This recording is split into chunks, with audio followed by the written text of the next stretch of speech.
WCB Podcast, your source for all things Chicago Blackhawks and everything hockey.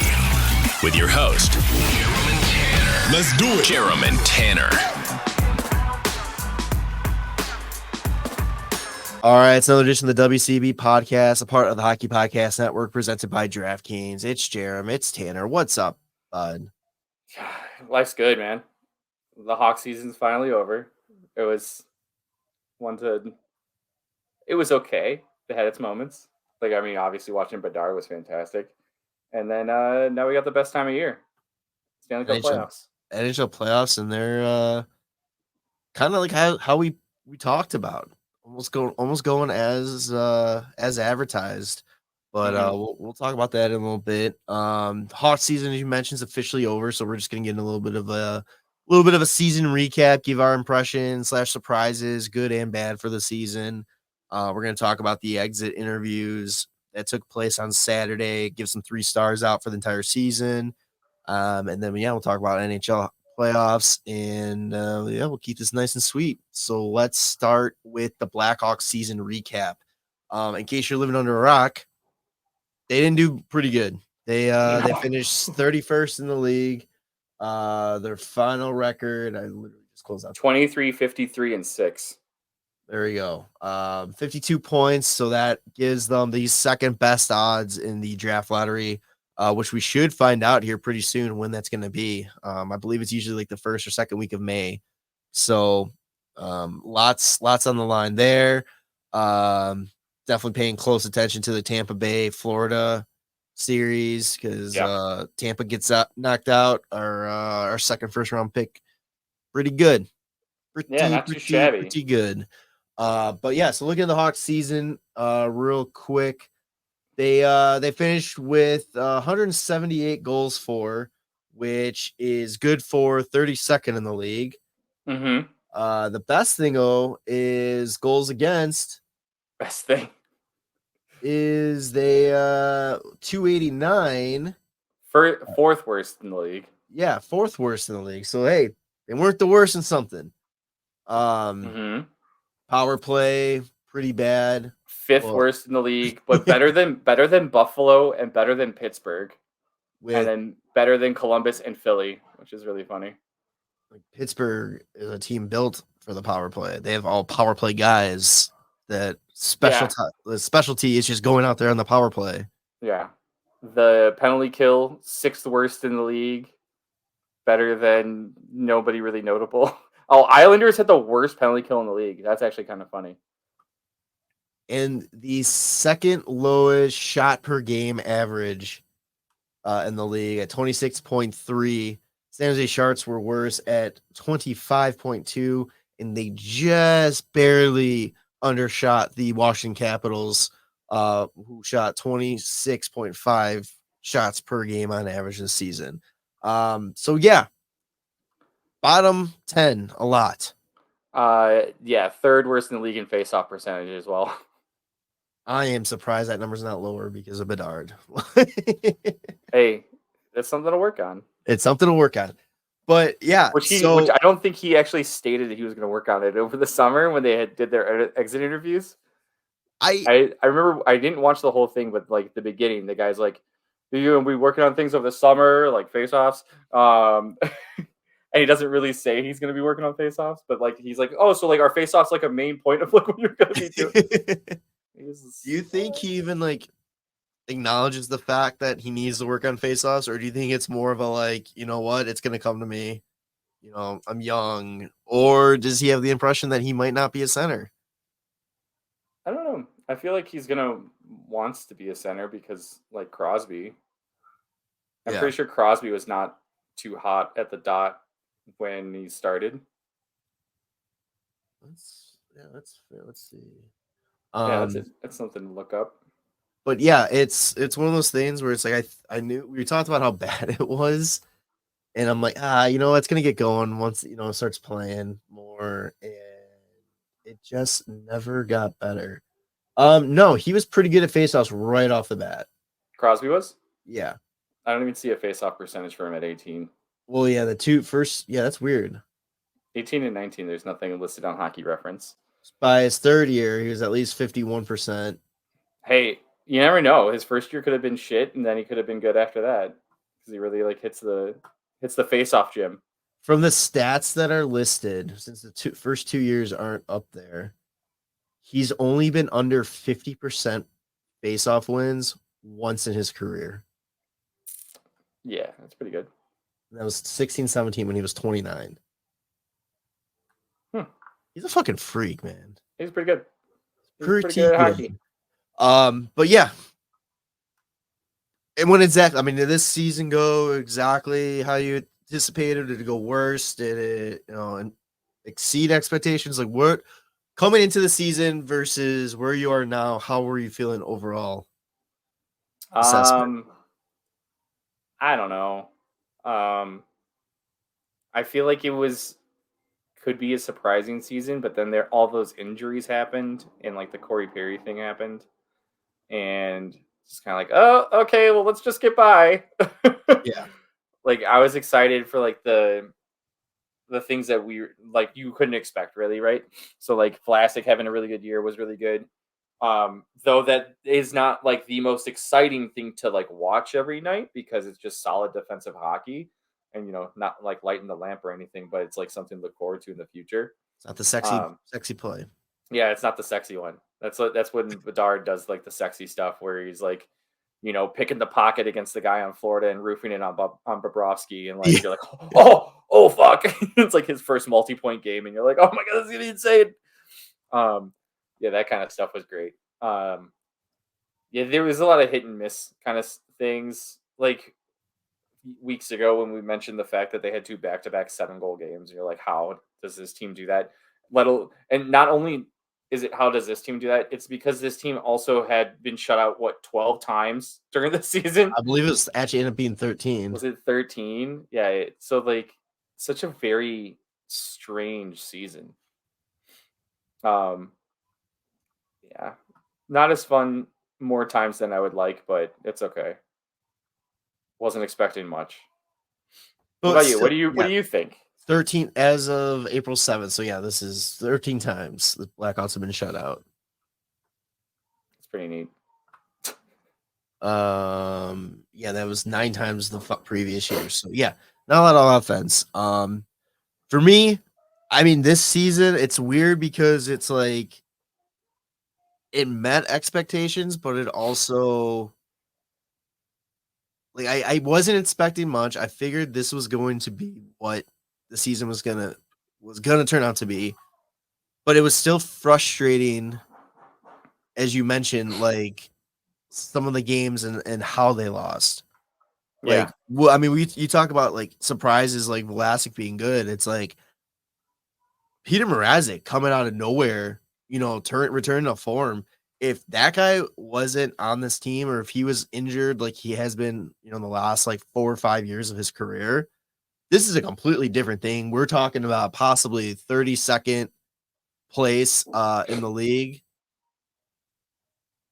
And he single-handedly kept this team and kept this interesting. But yeah, it's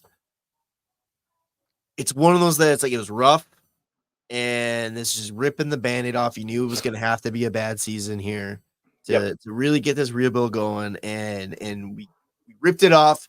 We made it through. We all survived. We're all still here. Nobody died on the way. We're good to go. And it is going to be an interesting summer.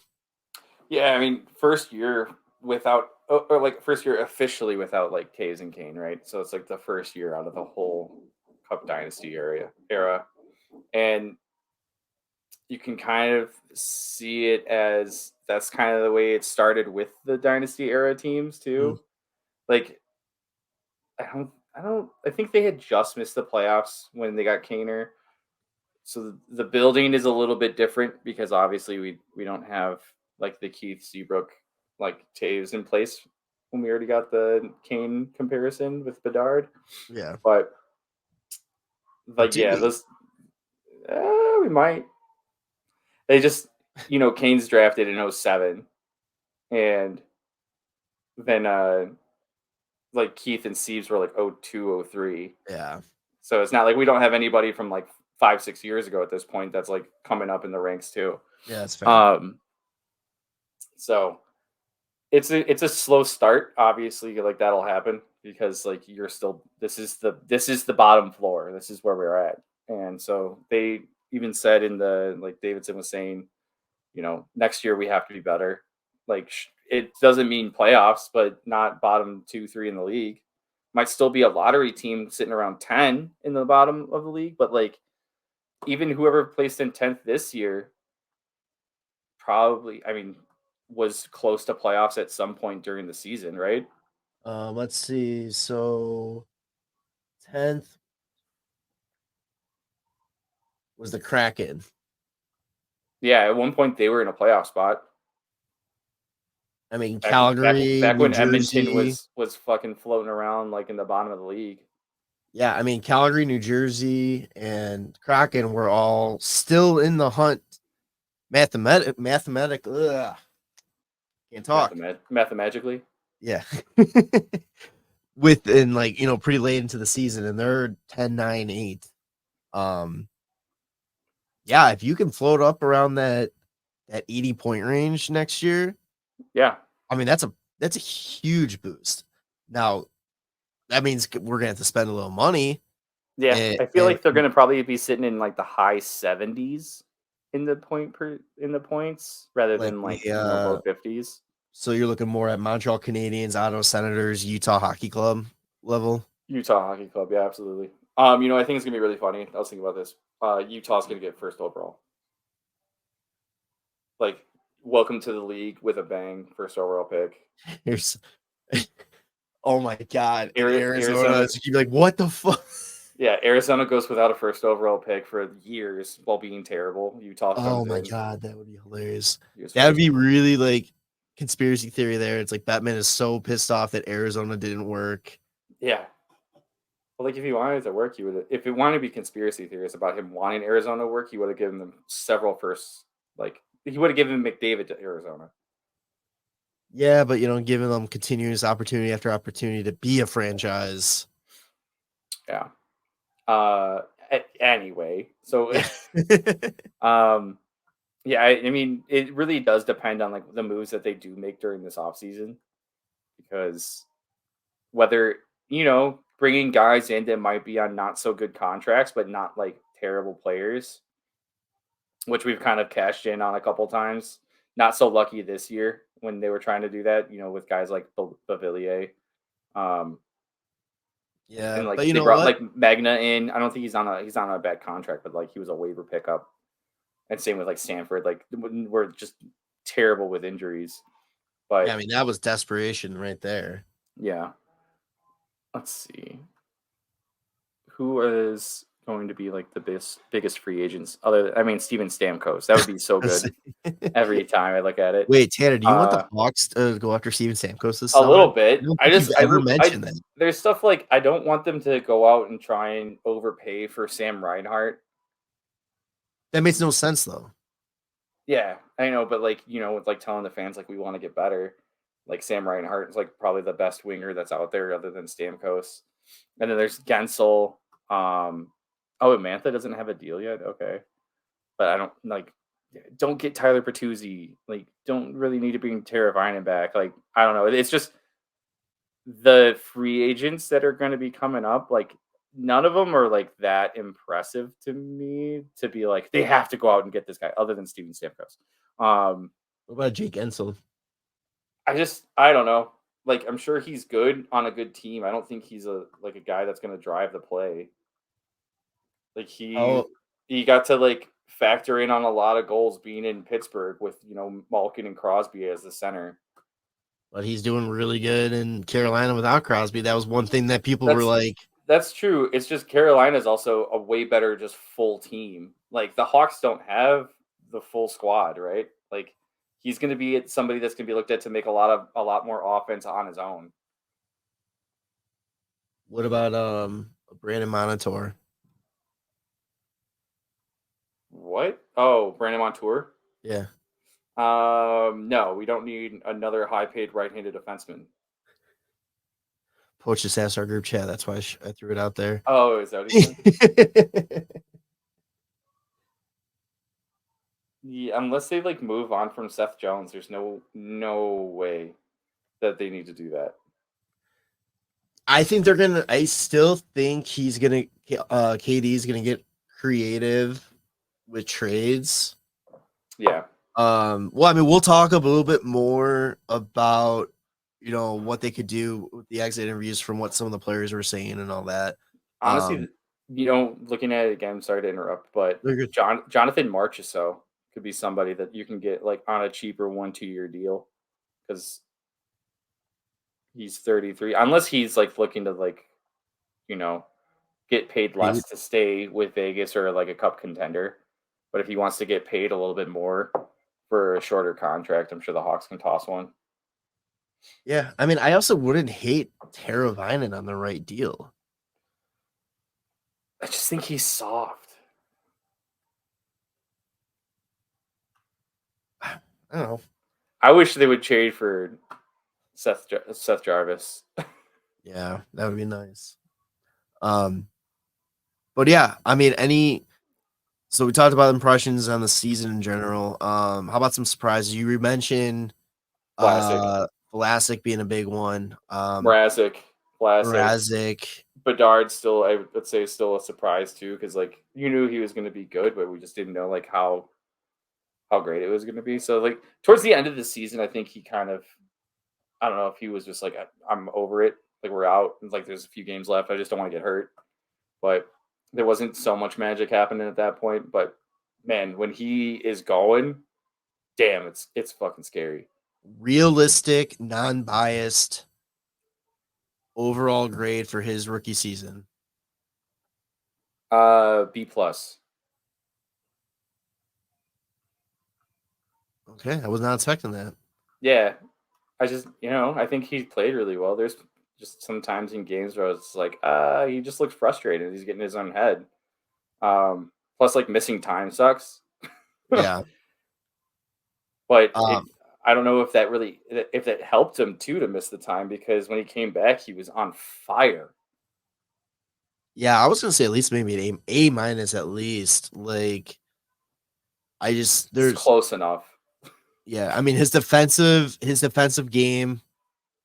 You'd say what you want to say about that. I know that's everybody's biggest argument about him not being the Calder Trophy winner is he was minus fucking a million or whatever. Yeah. But it's like, first off, he is minus 40 something on a team that there was only 2 players who played 50 plus games that was a positive. Yeah. Everybody else was negative. Which is what, Dickinson and Vlasic?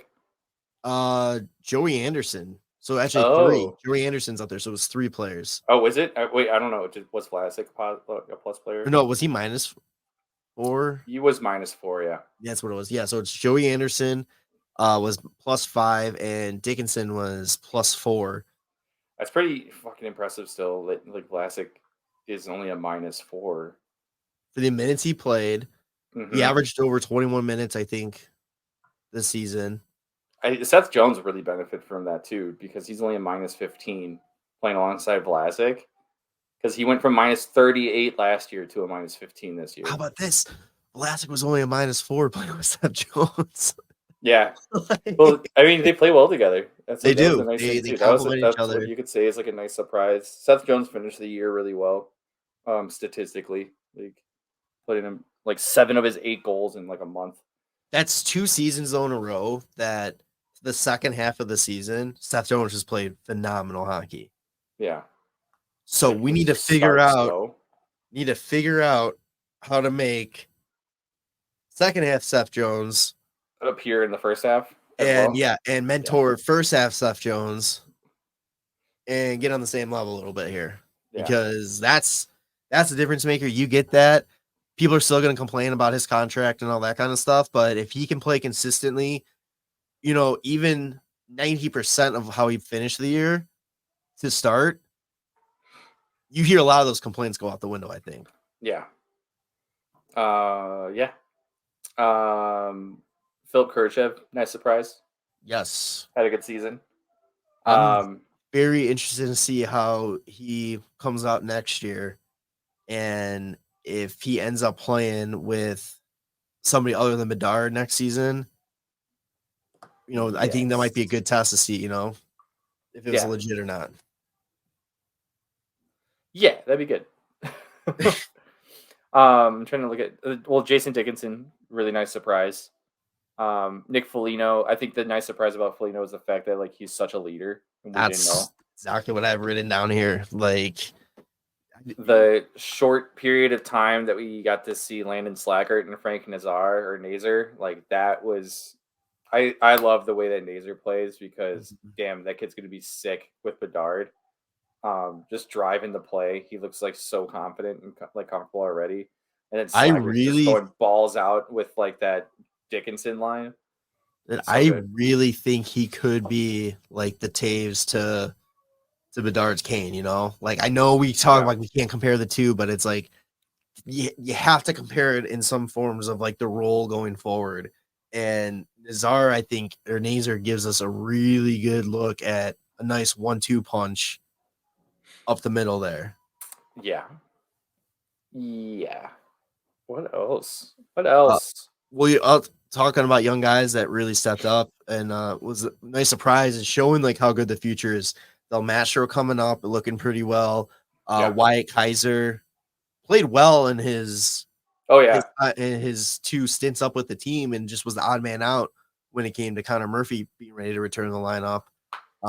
He is going to, I think, be a serious threat to be in that top 6 next season. Also, Kevin Korchinski.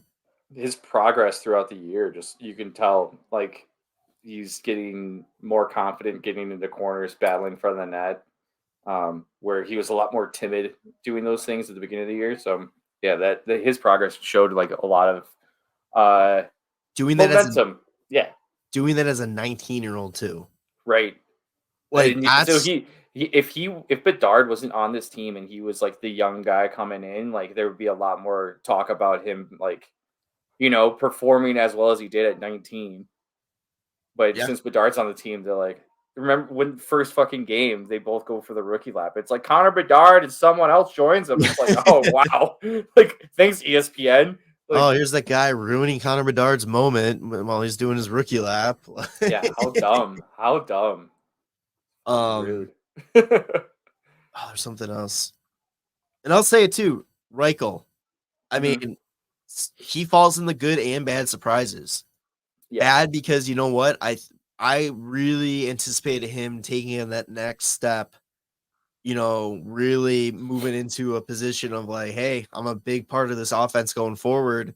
He was set up to be in it looked on paper going into the year, it looked like he was set up to be in a great position, not having to take on all the top line guys. A lot of the pressure gets taken off of him because of Bedard coming in. Everybody's going to be more focused on him and his expectations and what he should be doing.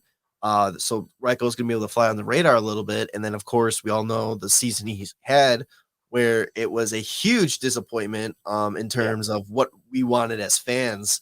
But then I also think the good surprise with him is that going back down to Rockford, he truly rediscovered his game in a short time period down there and had a nice little reset, found a little bit more confidence, and he came back up and it showed. And it looked like he played very good hockey the last few weeks of the season. Yeah. I mean, what is it, the last game where he split the D and then just went forehand, backhand, and easy tuck? And I was just where? Yeah, he had a very nice goal that last night. Is that going to be the preview of what's to come for next year? Please, continue that. So it's going to be interesting, Kurashev, to see if it's a fluke here. It's going to be really interesting to see what. Oh yeah, Kurashev definitely had a couple of those kinds of plays as in the years past. You're he's good. He's so good. Yeah. And then you're where is he? For other nights. I do like where his head's at, where he opted to go play for Rockford instead of Germany in the World Championship. And then I do like what Coach Richardson's advice to him was this offseason train, every training session and skate is Game 7 of the Stanley Cup Final in overtime. Yeah. Just work your ass off and be ready. he's one of the players that will need a contract and glass half full situation. It's not going to be an expensive one because of how the season turned out. So it'll be nice to see what that is, and he's going to have a prove it deal. And I think it's going to be a lot like a Kurashev situation. Yeah, I can see that happening exactly how you explained it, which is fine because I think that he seems like somebody that once he's challenged, he'll step up because that's exactly what happened when he got sent down. He was talking about how he was pissed at first, and then took it and was like, okay, like gotta improve. It's pretty good. So, time to step up, kid. Yeah, I was just looking at his game log and after coming back. Well, he only had 16 points on the year, right? When he only had 10 when he got sent down, and then scored 6 in the 15 games he was back with the club, which is pretty good. Yeah. He's had an assist the first game back too, which is nice. And I know he's still young, but you know what? There's got to be something in him that is seen. Nazar stepping up, Nazar stepping up. You got Slaggert. You got Bedard. No, who? Why am I blanking on this? Oliver Moore. Oh yeah. Potentially making the jump in the next. He could potentially be like a Nazar situation, and Slaggert signing at the end of the season next year, making the jump over. He's got to realize that whatever top pick we get this year too. Yeah, it's there's only so much that leash you're gonna get, and then it's gonna be all right, well, next man up. And if you can't get the job done, it's time to look at other guys and give them a shot to get it done. So hopefully he takes that to heart, and he really works his ass off this summer. Yeah, I'm curious if starting him at center at the beginning of the year messed with him at all for losing confidence. I think kind of what you talked about at one point is that he eventually was set up for failure because they didn't give him the correct support on his line. Once he got Anthony back, yeah, they were buzzing. That was they huge. Were great last season. They were great at the end of the season playing together. I think it's the most statement, but it's they just need to find these guys compatible line mates and not do a lineup blender. And in his case, not switching from center to wing nonstop. Yeah. Let him focus on one position and let him build chemistry. Yeah. I mean, that's what I feel should have been the situation, as this team's not expected to do well, right? Build the chemistry with the guys that you think are going to play well together. Or maybe they're just still trying to find the chemistry, and then then you just don't touch it. Yeah, for the most part, it seemed as soon as Bedard and Kurashev were put together, when Kurashev came back from injury, they weren't separated at all. And then you threw Foligno on that line with them, and that played really fucking well. And then it was a little curious why he would take Foligno off of that, but it's yeah, I think it's hard to let these lines simmer and build chemistry when it's just they're not compatible. Yeah, it doesn't matter how much they play together. There's just not the right compatibility and playing style to match for these guys. Yeah, and that's what's got to get addressed this offseason. Hopefully, Steven Stamkos. Yeah, for Bedard's face-off sake too. All right, 3 stars of the season. So we've given this award out almost every week, unless the Hawks actually shat the bed and didn't show up at all for a week. But 3 stars for the season. I think I know where we're going with it. But let's see if we're on the same page. Who are you taking for 3rd star? Vlasic. Okay, we're already off on this different page. I agree with it. I like it, but that is not who I was thinking you were going to say. Oh, weird. 2nd star. Bedard. Really? Are you serious? Yeah. Okay. That's what I think. And 1st star, let me guess, Mrazek. Yeah. Yeah, Jason Dickinson. Yeah, no, Mrazek for sure. I agree with that. I was surprised. I had it Bedard, Mrazek, and Dickinson. Bedard won? Yeah. Oh, okay. Yeah, okay. But no, Mrazek, I think Mrazek makes more sense too because, it's a full season that he played had a career high starts and appearances, 56 appearances, 53 starts.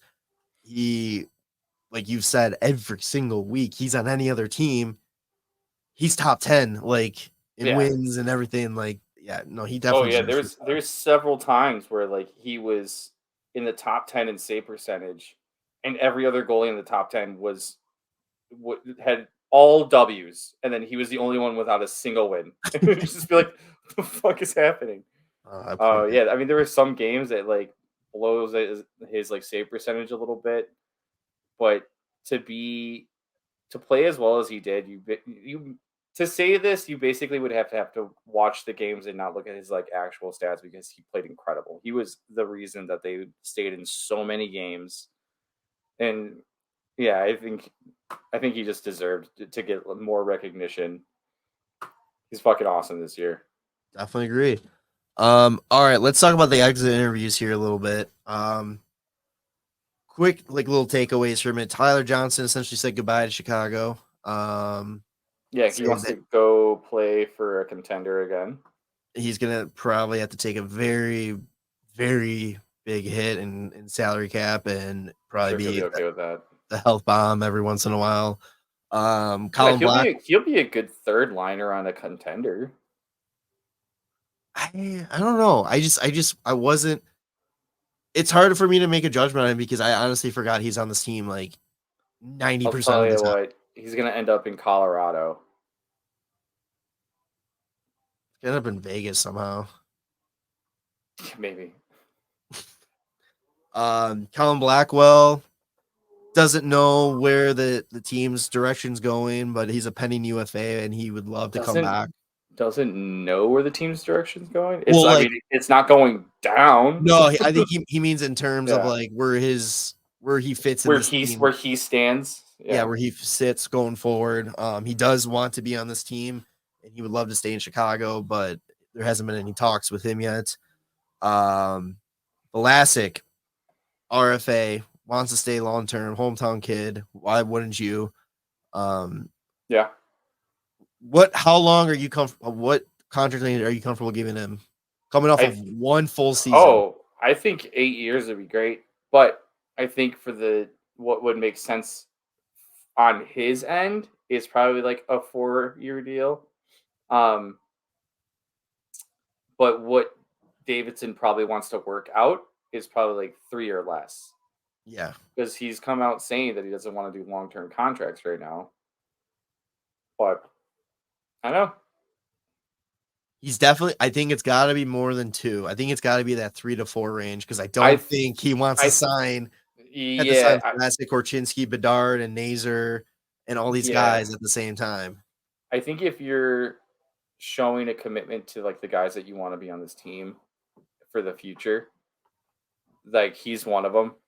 And I think like even though you say they're not dishing out any long-term deals, like I feel like Vlasic could get one, at least 6 years, like something along those lines. Like that's what the Kane and Taves deal was, 6x6 for their first contract off of their entry-level deal. I think they are, and I think he's very careful not to do the classic Bowman throwing out those long-term deals. I think if the player gets a long-term deal, that he's going to fucking earn it. And I don't know. I'm torn because it's been one season, like one true full season for Vlasic. So from what I saw based on this year, 100% would give him a 6-year long-term. Let's lock him down. If he was an 8-year deal that they decided to sign in because it's 1 year and you get him closer to 4.5, 5, that can look like the silliest fucking steal in like. Oh yeah, you give me an 8-year deal at league minimum, like fucking do it. Yeah, right. But don't. Yeah, he's gonna probably, if you want to give him 8 years, if you get him between that 4 and 6 million per, I'd be happy. I'd be fine with that. Oh yeah. And I think for his sake, he probably would make more sense to do a shorter term bridge deal to like pump his numbers or like make him look really a lot better in order to get a deal that's closer to like 8 million if he's able to continually do like what he did this season. Who would you even like compare him to? His cousin. Really? I mean, in like terms, Marc-Edouard Vlasic. I'm just trying to see like currently, like who would you compare him to like currently? I don't know. Because I'm trying to think like look at like comparable like contracts and all that. Well, I think he's great defensively, right? But I think he has like some offensive upside that he can probably show a little bit more of next year. He's got good hockey IQ, and I think the problem Miro Heiskanen. Miro Heiskanen's a little bit more offensive, I think. Yeah, I think the problem with him being like showing his offensive side is that playing with Seth Jones, you can't get away with that because you can't have both guys, pinching in or cheating in kind of thing. And that's where he kind of has just accept that he's a defensive defenseman and is going to have to really pick his moments to try to get some offense going. It would be really nice is if he can really leverage his height and weight and just start clapping bombs from the fucking point and just be like a Shea Weber. Oh god, that'd be sick. Yeah, right. That's a dream. All right, other little things, so a little bit more in-depth stuff from the exit interview. Seth Jones, I feel like he got kind of screwed on his exit interview. I think a lot of people took it for clickbait on what he was talking about. And a lot of people were saying that he came off as almost like a prima donna. They didn't like his tone and all this kind of stuff. But if you listen to like key parts of his exit interviews, he's just showing frustration. I mean, he talked about he probably just wants to win. Yeah, he talked about how they asked if he felt like he got the rug pulled out from underneath him when he was traded here because what he was sold on before coming here and signing long term, and then what ended up changing. And he said, yeah, he goes, if I could have looked 3 months into the future before signing that deal, I probably would have had some second thoughts. He goes, I came in here. There's a lot of good young guys that it seemed like they were trying to build a future around. And then all of a sudden stuff happens off ice and they change direction a little bit. And, you're starting from scratch. And he goes, I wasn't looking to leave Columbus to go into a rebuild. And he says, it's frustrating. And I 100% agree with him and understand where he's coming from. Yeah. And so people are like, oh, he doesn't want to be here. It's like, well, he didn't say he didn't want to be here. He just like wouldn't have put himself in this situation had he known this is what he was getting himself into, which I think anybody that was in his position, like as a sought after right-handed defenseman at that moment, probably didn't want to go to a fucking rebuilding team. Yeah. The funny thing is, if they would have never made that trade and he would have went to market, he still would have got that same contract. Yeah. And I would love to see how the reaction would have been if it was like another team that signed it and if it would have been any difference, like a difference of a reaction. I mean, shit, he might have gotten more because he would have been a free agent with other teams bidding for him. It wouldn't have been 8 years, obviously, but yeah. And then he was also saying some stuff that, and it was kind of echoed by Foligno what he was talking about, but he said that it's hard to really get things going when you're on a team full of 1-year contracts. Yeah. And Foligno essentially was talking about in his that the standard has to be raised. Things need to change. He goes, it's time for this team to take the next step and move up. And this summer they need to really reassess things. And if the guys that want to be here and they need to be here, and if you don't want to be here, then it's like, don't walk. Like, yeah. Foligno threw the gauntlet down and pretty much said, get on board or get out of the way. Yeah. Which is honestly like the way it should be. Like, buy in or buy out. Dude, he is like what I love about him is that he is rebuilding what it means to be a Blackhawk. Mm-hmm. Like, yeah. He's establishing like every time you put on that sweater, this is what you're playing for. This is what this team stands for, and this is the level that we expect from our team each and every night. Right, like show some heart. And this is a dude that just got here. Yeah. God, I hope this team can get him a cup. Okay. I hope he's around long enough. No, I'm saying I hope he's around. Really, so if the Hawks are competitive, I hope he's around long enough. And if it doesn't look like it, I hope they move him to somebody that can, because I mean that guy, he deserves a cup. I think that was the point when Columbus moved him to Toronto. Yeah, and like, but it's Toronto, man. We all know what's gonna happen out there. Yeah, there's no chance, no shot. I mean, he did put up the best point season that he's had since 2019, 2020. Yeah, I mean, I wonder how he's feeling. You know, after skating, probably did not expect to be skating as much as he did, playing with that top line. He's actually the most points he's put up in, or the only season he had, or the most recent season he has with more points than this season was back in 16-17. Just the one I was mentioning in 1920 was he had hit the 30-point mark at least. The 16-17 was that his that year he signed that big ticket? Folia? Yeah. Well, big ticket for him. No, that was in 2014. Oh, okay. So yeah, he had just put up 73. Was that that year? Let's see. December 31st, 2014. Yeah, so it was during that season, the 14-15 season, when he put up 73 points that he signed a longer term deal. What? 6 years, $5.5 million. Yeah, I really love it, what he's bringing to this team, and I don't know if they addressed the whole captaincy in the exit interviews or anything like that, but I hope he if they want to do a bridge deal type captain, yeah, I think he's a good transitional captain. That's the word I was thinking of. I was like having a before it ultimately goes to Bedsy.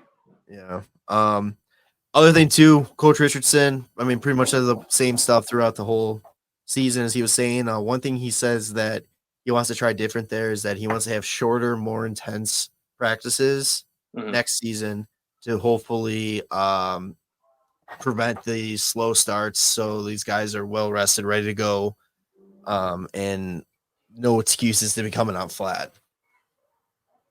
Yeah, that'd be nice.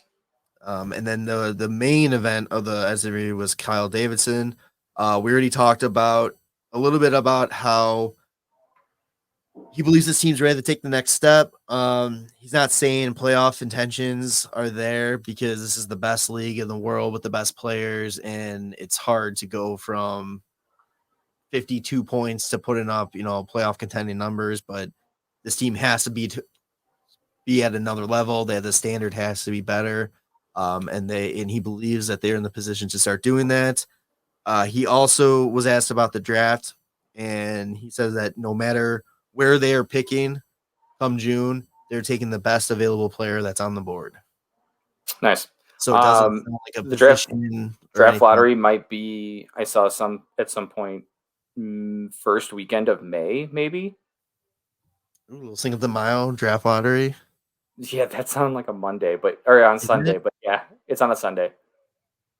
So I think maybe it's not the weekend. I don't know. I saw somewhere somebody was like mentioning like maybe the 6th or 7th.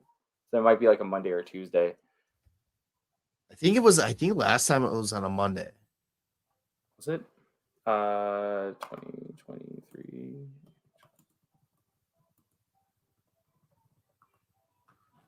When was it?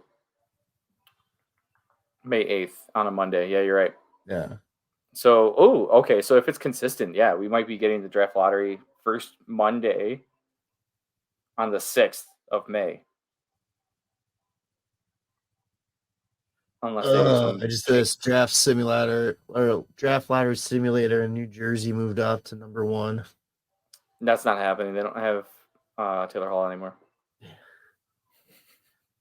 But yeah, I mean, I'm excited to see what this team does this summer.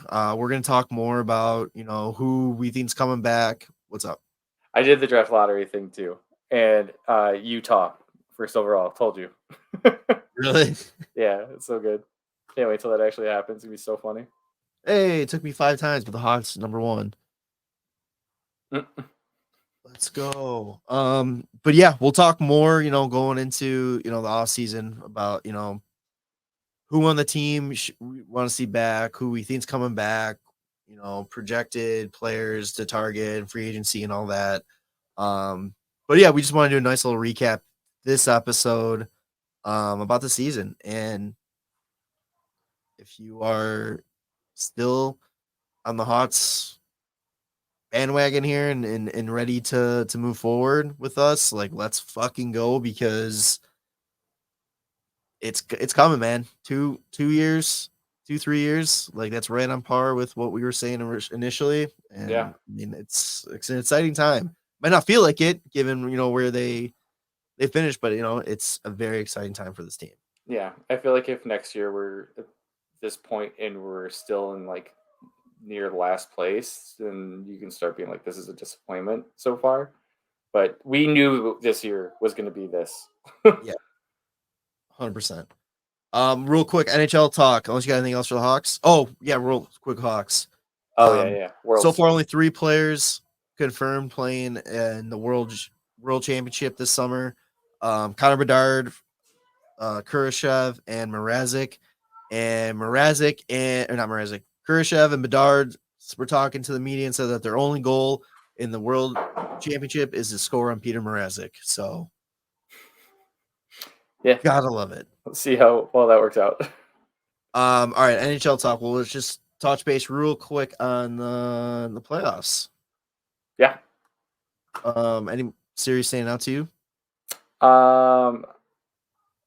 It's funny because I've been watching a lot of the games, and the other day I watched, what was it? Tampa, Florida. Was it Sunday? No, Saturday. Tampa, Florida caught like some of the Washington, New York game, and then I went out and did something because I was like, I'm not gonna, like, I had stuff to do. Didn't really catch the Winnipeg, Colorado game, and then I looked at the score and I was like, what the hell? I was like, okay, I guess the goalies forgot to show up. Was it what, 7-6 score? 7-6, yeah. I don't know. Toronto, Boston's been fun to watch. Carolina coming back from 3-0, and the Islanders taking one shot in the third period is pretty interesting. Shot attempts that game was 110 for Carolina and 28 for the Islanders. That's the shot attempts for the shot attempts. That's not that game. That's the 2 games, I'm pretty sure. So 2 games total? 2 games total. Okay, I was gonna say, yeah, I don't think they took 110 shots. Shit. But yeah, that's the 2 games total still. So that's only that's still ridiculous. Yeah, that's wild. Vegas pissing me off, Like, of course, Mark Stone's first game back. I saw that and I just laughed. I literally just was like I just laughed because it's like, what other possible, like, what else could have happened there? Like, this is like the thing that makes me so pissed off about it, and like when people like are on the side of like whatever, they're playing by the rules, is that it's in the rules, but it just seems so unethical to claim somebody on LTIR and then they're ready game 1 of the playoffs. Like, I know Kane did it, and like I didn't realize that was a thing that you can even do at the time. I was just like, oh, like I guess he's hurt, and like his projection is like hopefully game 1. But now it's like every year, like these players are like being held out on LTIR, like they're hurt. Trust us, they're hurt, and then everybody's always fucking ready game 1. And I'm just like, oh, this is just so shit. Let's pull this up really quick. Mark Stone injury updates. Or let's see. Injury updates. Status update. Oh, it's like over the last 3 seasons. Yeah, it goes like IR, and then the week before the playoffs start, active. Mm-hmm. IR week of playoffs active. IR active for game 1. It's just, you know what? If I don't care at this point, like you're gonna do it. It's like just don't be like, yeah, we don't know what's gonna happen. Just be like, you know what? Like, yeah, he's coming back game 1. Yeah, no one was surprised. Yeah, we're using the system to our advantage, and he's gonna be back game 1, and it's exactly what we're doing. It don't like it, change it in the next CBA. That's if I was Vegas, that's what I would say. You don't like us doing this, then you got to change in the next CBA. That's why I think, like, if you're gonna claim somebody's injured, like, you can't the NHL can't just be like, oh, okay, like, you let us know when they're healthy, because like they're just gonna be like, yeah, they're healthy game 1. There's got to be more of a vetting process for it. Yeah, like you have to have some sort of like NHL fucking doctors that like assess these guys and like whether or not they're capable of playing at the end of the year, let alone game 1. Like if they're capable of playing game 1, they should be capable of playing games fucking 80, 81, and 82. But you don't have them do that because your cap would be fucked. NHL has to, there should be some sort of like clearance or something for the NHL by the NHL for a player. I don't know. I know it seems drastic and it's like whatever, but it's like if you're gonna allow this LTI rule to stay in effect, there needs to be some steps to kind of like, manage this game manage it a little bit better. It's just I don't know. I've seen somebody make a comment online that was like, that's fine if you want to like use LTIR during the season, like fucking load up your roster. But like when the playoffs start, like your roster going into the game should still be under the cap. Like it doesn't matter if you have the players that bring your team technically over the cap, but your roster that's playing should bring you under the cap for that game. I would even say like I'd be fine to be like in the playoffs you can go up to like 10% above the cap. So 90 million. That's like what they're sitting at anyway. But I'm just saying though, like it's like if you're gonna allow them to do this, so they're at 92 right now. Yeah. It's like if you're gonna let them to do it, at least then be like, okay, here's the rule. You know what? Stay under it. That's it. Like, I don't know. I just because it's like I don't care at this point. I've lost like I don't care anymore on it. The like, will to care about it's like, it. It's in the rules. It's like, yeah, is it infuriating? 100%. Do I wish it was changed? 100%. Yeah, but it's like this is the thing. That's what I'm saying. Like, it just is unethical, and that's why it bothers me. I'd have a lot more respect if Vegas came out and it was just like, yeah, no, we know what we're doing. Yeah, don't play fucking coy and be like, oh, he might not play. Like at the beginning of the year, he might not play hockey ever again. Okay, sure, he'll be ready fucking game 1 of the playoffs. Well, he, miracle that he's played in this season. Oh, now he's got a lacerated spleen. Like the time frame's super long, and we're all like, oh, really? Is the time frame game 1 of the playoffs? And they're like, Mark Stone's ready game 1 of the playoffs. What a miracle! And we're like, must be a fucking miracle. He played 56 games this year and put up 53 points. Like, granted, he hasn't played.